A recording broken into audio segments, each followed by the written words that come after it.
Hello, wonderful students. It is now time for LeChateliers principle. I'm going to record this video in 3 parts because, as you'll see in a few minutes, LeChateliers principle has 3 different applications. And so I'm going to do each part as a separate video so that if any point you need to come back and watch just a portion of it, it'll be easier for you to jump around. This first video is going to give you an overview of LeChateliers principle and then talk about the first example or first use of LeChateliers principle. So first of all, let's just start with what LeChateliers principle is. LeChateliers principle is simply this. We have a reaction. It's at equilibrium. Equilibrium is good. It wants to be at equilibrium. It's found its balance. Remember, its balance might be equal amounts of reactants and products, but chances are its balance is either more products than reactants or more reactants than products in some proportion. But it's its balance. Whatever it wants, if it wants to have a lot of products and just a little reactant at its equilibrium, then that's what it gets. But when it's at equilibrium is when it's happy, okay, where it's reached its, its pinnacle, where its best point is at equilibrium. If we come along and we mess up that equilibrium, the system is going to shift to fix itself, okay? The system's going to shift to get itself back to equilibrium. Because you can use life as an example. If you're happy in life and everything's great and then something disturbs that, something changes that, some sort of outside factor comes in and changes and makes it so you are not happy anymore, you as a human being are going to try to do things to bring back that sense of equilibrium, to bring back that sense of normalcy to your life. And it's the same thing. So normalcy to our equation is equilibrium, and so it wants to get itself back to equilibrium.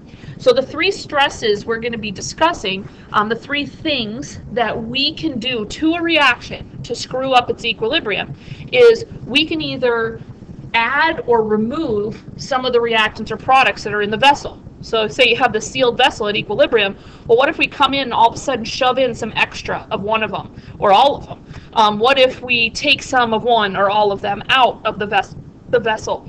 That stress is going to screw up the equilibrium. But the beauty of equilibrium is that the system will make sure it gets itself back to equilibrium. Okay, and that's what we're going to talk about, is how it gets itself back to equilibrium. It will either need to make some more product or make some more reactant in order to get itself back to equilibrium, depending on what we've done. And that's one we're going to talk about in this first video. The one we'll talk about in the second video will be changing pressure and what happens to Kp, or not Kp, but what happens to the equilibrium, which is represented by Kp, when we change the pressure. Get screwed up, then we're going to have to come back and fix it. How's the system going to fix itself? And then the last one, and the most drastic and the sort of the worst for equilibrium, is changing the temperature. If you change the temperature, it really messes things up, but it will still get itself back to equilibrium. So the third video will cover changes in temperature.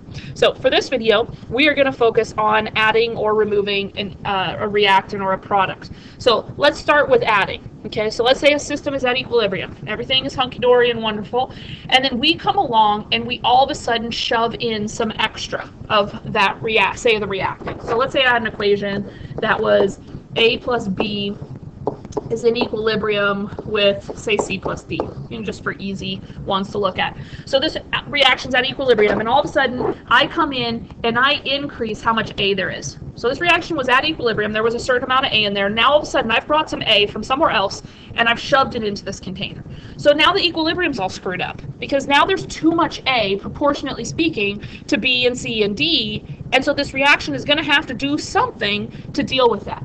So what the reaction will do, and this is actually written here on your first bullet, so it says if we add more of a reactant to the system at equilibrium, the reaction will shift to consume the additional reactants that were added. So what's going to happen is this reaction is going to do something, we'll talk about what something is, in order to use up that added A.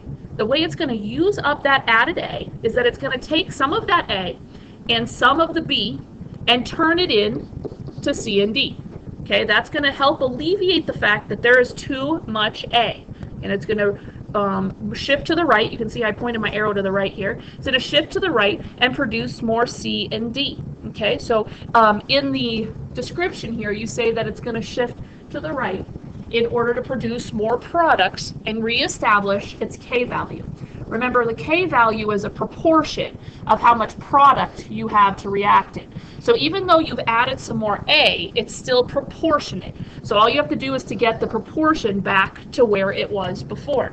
So if there is added reactant or product, the reaction will consume it. Okay, it will consume it. That's how it gets rid of it, is by consuming it. Okay, it'll actually take it and react it and turn it into something else. That's how it gets rid of it, is by turning it into something else. Now, by that same regard, if we had this same reaction, but instead I came along and increased how much D I had, so I've added extra D, the reaction is going to shift to the left. It's going to use up D as well as some C to make more of B and A, in order to get itself back to the same equilibrium. Again, it's got to get that ratio of products to reactants back. Okay. Now, we don't usually do math with this. It's just a concept that if you have a reaction at equilibrium and you increase how much you have of one of those substances, the reaction will shift away from the side that you added to. So we added D here. It's going to shift to the other side to make more of the other substances from that new added product in this case. So it's going to shift to the left. Now let's use that same concept, but about removing a reactant or a product. So let's say, I'll just use a simpler equation for this one. We have A and B, A yielding B. So let's say I come along and take away some of this A. Okay, I take it away. So it had its equilibrium, and it established whatever its equilibrium was between the A and the B, and it had its ratio, but I took away some A. What this thing has to do is it has to shift to the left to make more of what I took away. So it's going to make more of what I took away. Think about that. Makes sense. It's kind of like money. You make a bunch of money, so you spend it.